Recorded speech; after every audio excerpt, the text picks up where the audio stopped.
In the glittering world of gold mining, where fortunes are dug from the heart of the earth, one name stands out: Rick Ness. Known for his uncanny ability to strike gold, Rick has etched his legacy in the Klondike's history. But hold on. This time, Rick's journey takes an unexpected turn. He faces a pivotal moment that could reshape his mining future. What life-altering decision has Rick made, and how will it steer the course of his gold-hunting saga? There's more. Brace yourselves for the arrival of an inspiring figure, ready to lend a helping hand in Rick's most challenging hour. Who is this mystery person, and how will they impact Rick's quest for gold? Join us to delve into a mining adventure like never before that will lead to Rick's biggest gold haul ever.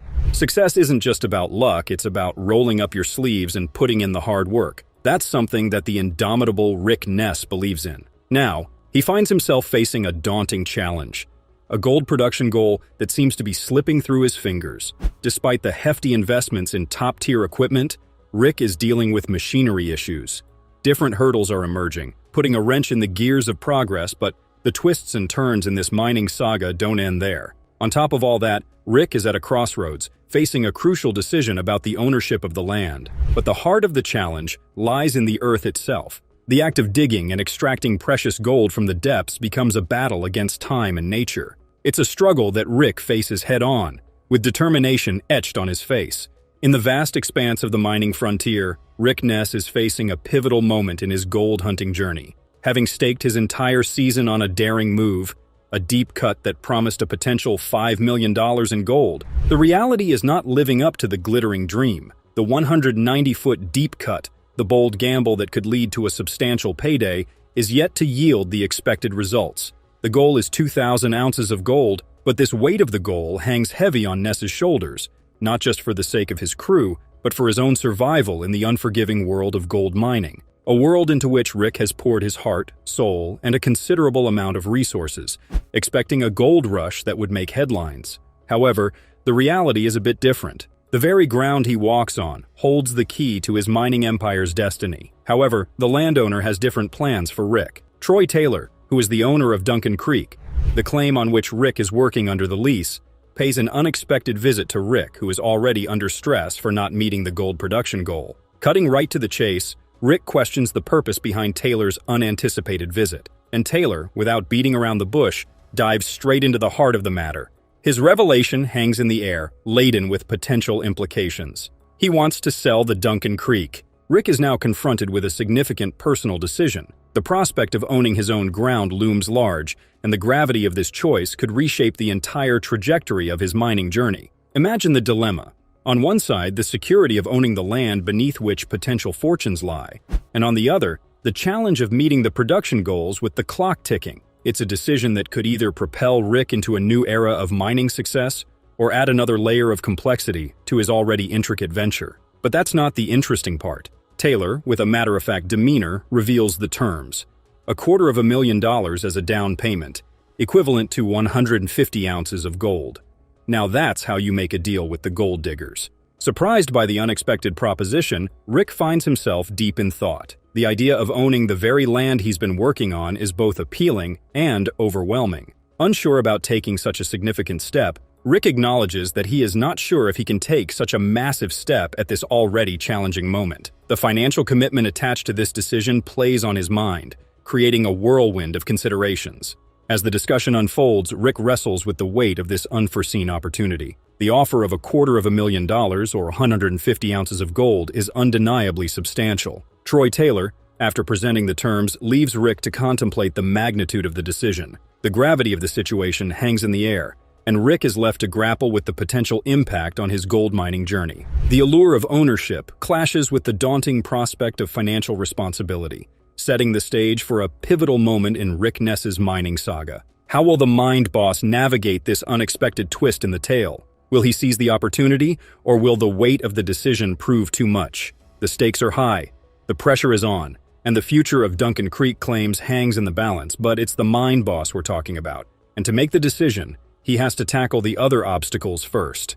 Every miner knows that a glitch in the machinery can translate to lost time and, more importantly, lost gold. Despite heavy investments and state-of-the-art machinery worth millions, the results are not quite hitting the mark. It's a tough spot to be in, especially when your aspirations are as grand as Rick's. The machinery, boasting cutting-edge technology, stands as a testament to Rick's commitment. But, as every seasoned miner knows, the gold beneath the ground doesn't always give in easily.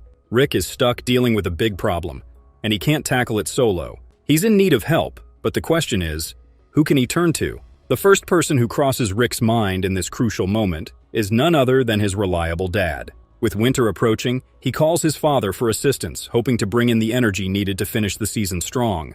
Rick's dad shows up and is pretty amazed by the whole mining setup. He's all in to help out however he can.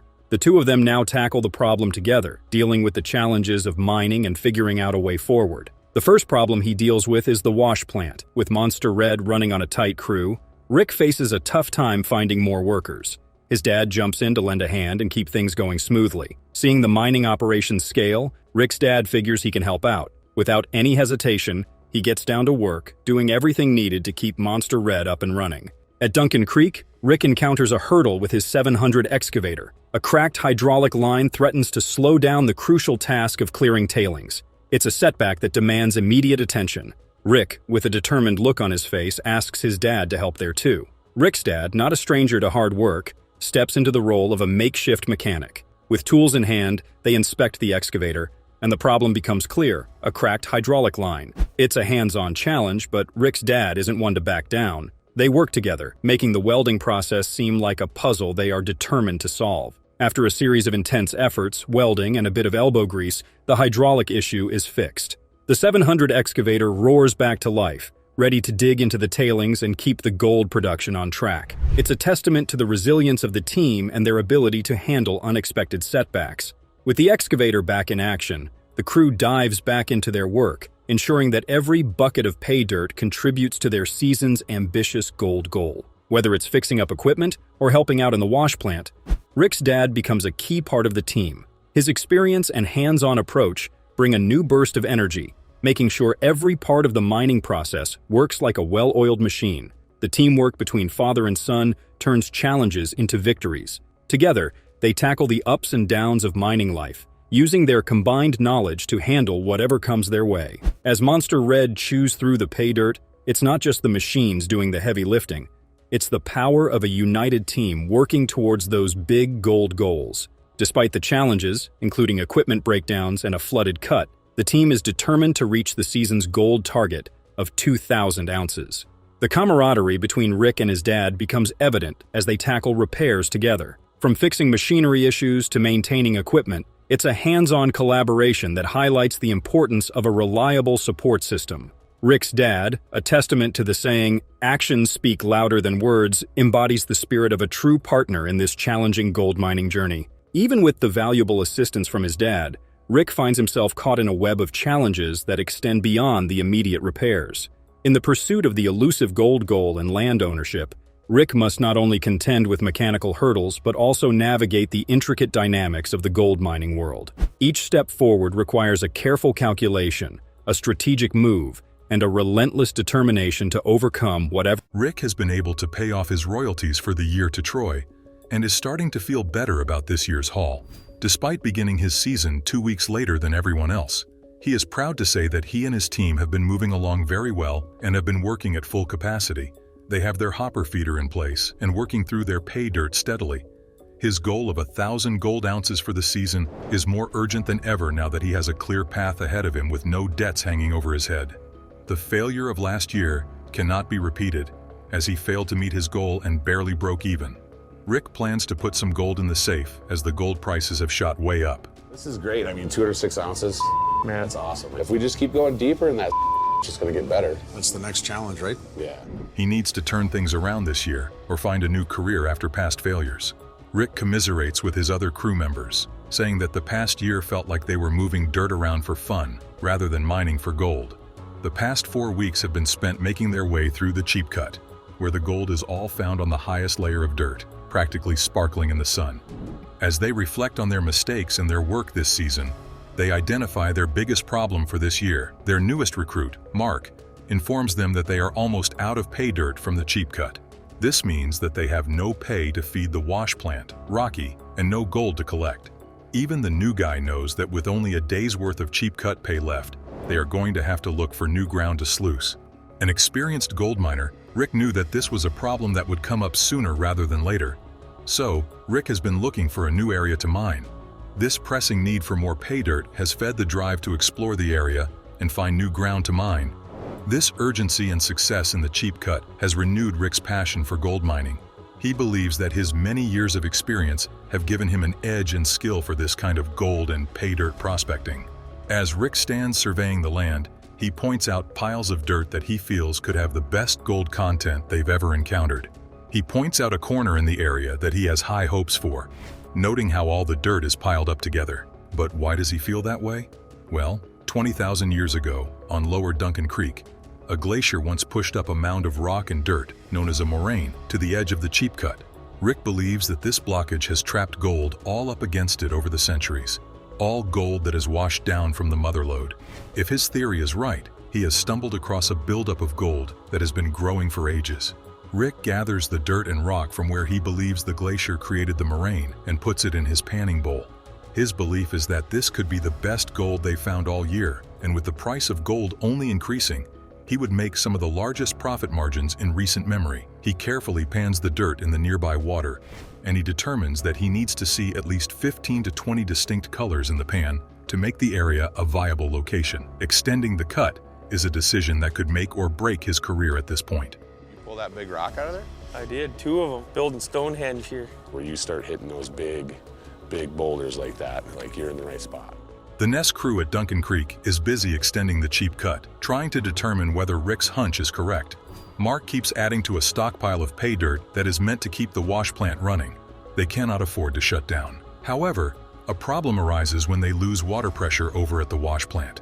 This is extremely frustrating as it feels as though the team is being delayed and set back every single day, unable to catch up. The leak in the water pump is quickly spotted and tells them they have to shut down operations for the day until it is patched. All of this downtime is a huge red flag, so they decide against fixing the leak and instead replacing the water pump entirely. Carl brings in the backup, and they hurry to install it with the help of a crane. The replacement won't start up, causing their hopes to come crashing down. Rick Ness needs to calculate whether his decision to extend the cheap cut will pay off. Before getting to the numbers, Rick makes small talk and eases the tension in the room. Part of being a leader is tending to one's subordinates, and that's something Rick doesn't forget. Finally, they get down to business, and Rick pulls out the scale. To reach their gold weight, Rick would need an ounce of gold per 100 yards from this extension of the cheap cut. They have run over 7,000 yards, and Rick needs at least 70 ounces from this venture. The gold is carefully poured onto the scale, and it measures well over 70 ounces, reaching 82.37 ounces. This is a fantastic showing, especially because gold prices are up at a massive $1,750 an ounce. This means that Rick has mined $144,000 worth of gold from the cheap cut extension. His hunch, combined with his knowledge of the history and geography of Alaska, has paid off in a big way.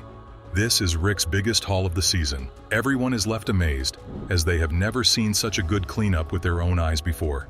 Rick reflects on how they never came anywhere close to this last year. It seems that his theory about the moraine was